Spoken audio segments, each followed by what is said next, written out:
Hello!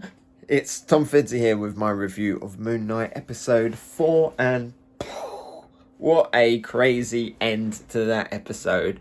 Do I even put that in the thumbnail? Remember the first episode where we were just showing Stephen going around and it was just like oh, that hippo, it's actually called Taweret. I think that's how you pronounce it.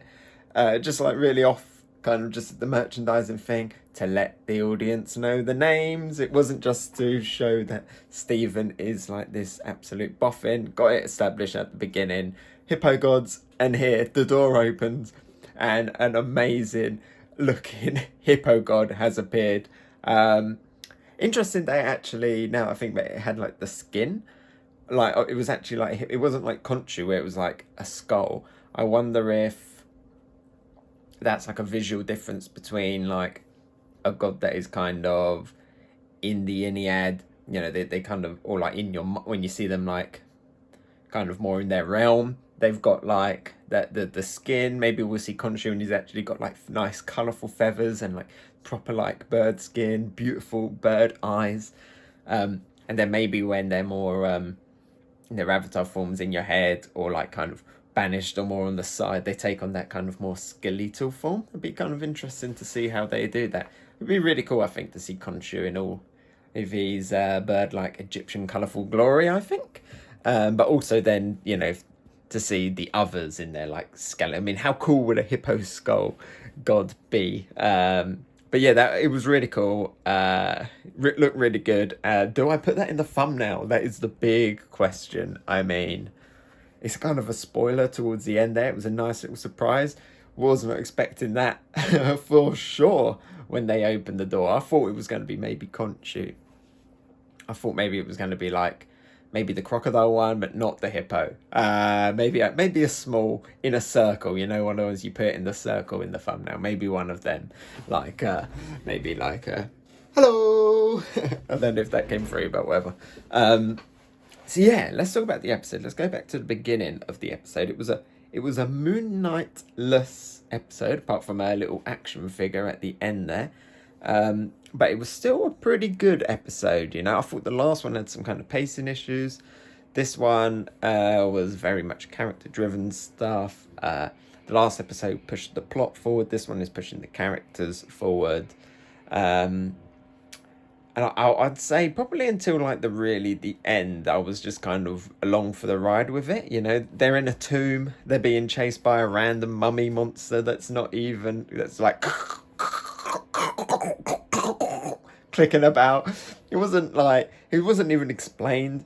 Harrow's men were apparently having a very difficult time with this mummy god. You know, for a guy with glass in his shoes, he's just strutting around there on his own. I can't really imagine him really going along. They couldn't find that one doorway. Stephen just walks in and just walks into one room, looks around, he's just like, oh, it's the Eye of Ra. It's just like, okay. Like I'm looking at the scene, I'm like, I had to rerun it. I was like, how? You're just like a dark, damp corridor. You just saw that there were 6 entrances. It didn't even look like 6, like 3. Not quite sure how they got to that conclusion, but fine, whatever. Stephen's smart. Stephen knows he's Egyptian stuff, but weird that like Harrow or nobody else knew that or could use the thing, but fine, whatever. They needed to turn up at the same place at the same time, so there was a mummy monster there. And I kind of cool how it was like going around the cave. I wasn't quite sure if it was like kind of jumping out of the darkness or like if there was just another wall on the other side of that kind of crack thing. Like I say, they didn't explain that at all. They were just like, it's like the Pharaoh's guardians. But okay, but where'd it come from? What was powering it? How long has it been there? What was it doing?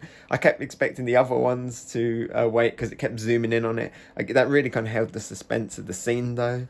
Every time it would like zoom into something blurry and put into focus and it was like a mummy's head, I was like, oh, is it eyes gonna wake up? And it didn't. I thought that the suspense at the end sequence was excellent, but we'll get to that. I really like the kind of Layla, Stephen Mark dynamic. I like how they were handling that kind of moral question of like, can Stephen kiss Layla because Mark is the husband, but Stephen's in the same body, and are they the same person? Are they different people? Kind of a thing. Layla's point of view of it, you know, she's seeing her husband standing in front of her, and, you know, like she says, smells like him and everything, but then it's a different personality in there, but it's like she said that she's wanted honesty all along, and so it's kind of like the personality that she's been looking for. So she's in like a weird place with it. They're both in like a really weird place. I liked at first that she kind of went in for a kiss and Stephen was just like, no, I've got to tell you the truth, the honesty. That was really cool. But then he went in for a kiss at the end, so kind of undid it a little bit. But difficult for both of them, because looks like Mark has just kind of inherited Stephen has inherited the feelings for Layla from Mark. It seems like Stephen's persona has taken on them elements, taken on all of the things that Mark has known that Layla likes, like the poetry and the Egyptian mythology and stuff, and took all of them out of his mind and put them into the Stephen personality, or it leaked into the Stephen personality. Maybe as a way of separating Layla from Khonshu, kind of a thing. Once again, we get confirmation as to why Khonshu would want her, because she was an absolute badass, you know, where Stephen was like laying unconscious in the desert and she was fighting, but he was always out of shot, and I kept expecting maybe as she's hiding behind the truck, the third personality, Jake Lockley, would come in and knock everybody out, but no, it was Layla once again. She beat the mummy as well. 2 confirmed kills with a flare gun. So flare gun's the most powerful weapon in the MCU. Who needs a gun? You got a flare gun. The mummy fight was actually really cool, where it was trying to stab her with a bone and it's in his arm, seeing the mummy like ripping people's hearts out, blood everywhere. Was this really a Disney Plus show? It was quite grim and gruesome. I was like seeing Stephen rip the jaw off the mummy and put his hand down there. Mark being like, yeah, go on buddy, put your hand in there. So all of that was really really cool. I feel like, yeah, the tomb exploration was kind of a bit quick on Stephen's behalf, just looking at one corridor and being like, I figured it out.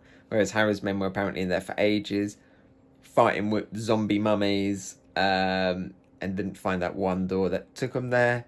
Okay, fine. And then they were like, we need to find a way out. There's a beam of sunlight coming down behind your head. Can't you go up there somehow? But fine. And then, yeah, we get into the really cool scene with Harrow and Layla, where the truth comes out about Mark's partner. Mark's partner, obviously, big hint towards the main villain from the Moon Knight comics. I forget, the Bushman, I think he's called. I think it's very much kind of hinting that was his partner at the time. We find out that that's how Layla and Mark met. So, yeah, that's really cool. Not getting into nice dynamic between them two characters, and then the big scene. Harrow just pulls a gun out, redeeming the gun to the flare gun, and shoots Mark Stephen twice, and then we get into that weird trippy scene. Like, I knew that at some point we were getting like an asylum kind of place, because we saw it in the trailers, but that was such a cool scene. The tension of that scene was excellent, where it was like, are they pulling a complete like fast one where it was all fake? At no point it was clear whether or not it was in Stephen or Mark's mind. Was it actually the truth all along and he's imagined all of the stuff? Is it in some weird pharaoh realm, which Egyptian god realm, which it turns out that is probably what the one it is. But yeah, I thought that was really cool, right? It's just like all the little things, like all, like, you can see him wearing the Crocs, you can see the Swiss Alps in a picture, the Egyptian gods are part of the room, the people that are populating the place are all people that have been in Mark and Stephen's life recently. So it was just like, no way are they going to pull like a complete, like it was just imaginary. He's like, his favourite, or the persona of like adventure and everything came from like some really budget movie, and I really like how they did that as well. So, and then you get the sarcophagus reveal, and You get Mark finding Stephen in the sarcophagus, and then the big hint as well about the third personality. They find a red sarcophagus standing up and it's shaking, red for bad, anger. Clearly in there is Jake. Looks like we're probably going to get that maybe next episode or something. And then the door opens and we get the hippo end, and it is like, I want next week's episode right now, because I want to get into whatever weird place they're going to. Where are they? Are they in some kind of purgatory, limbo kind of situation? What is Fouat or Taweret, whatever the hippo god is called? How are they going to fit into it? Are they on their side? Yeah. Okay. Crazy. I bet there's so many Easter eggs in there. I can't wait to watch all of the breakdowns for more intelligent channels to see what they can get out of those out of that scene as well, and just where it's going to go. When is the red sarcophagus going to open? When is the Moon Knight suit going to get back? Are we going to get some new moon sight form? And yeah, so yeah. I'd say once again, this was kind of an average episode up until that point. You know, it was kind of generic, just exploring a tomb stuff with hardly any explanations as to, well, why was Harrow's men taking so long? You know, why was there a mummy in there? How did Mark Stephen, just look at the random room and be like, I figured it out. So yeah, that was a bit okay, like, you know, quick and easy, I guess, but necessary, and then it just gets us into that end, and it was cool, and I honestly can't wait for the next episode. I love the more trippy weird stuff. Give me more trippy weird stuff than just going around the tombs that we've seen in every other film, the classic walkways that you take one step on and it happens to fall apart when it's you that's stepping on it. But yeah, I like it. I'm glad that Disney's gone a little bit more dark and gruesome with it. You know, I'm glad that we got to see a mummy trying to stab someone with a bone. You don't get that in you don't get that in WandaVision or something, do you? Or Hawkeye. Although that owl sweeping people off in the little van, that obviously had a gruesome end in that one too. So yeah, I thought this episode was average to brilliant at the end, and I just can't wait for the next one. Let me know your thoughts down below. Okay, catch you later. Bye.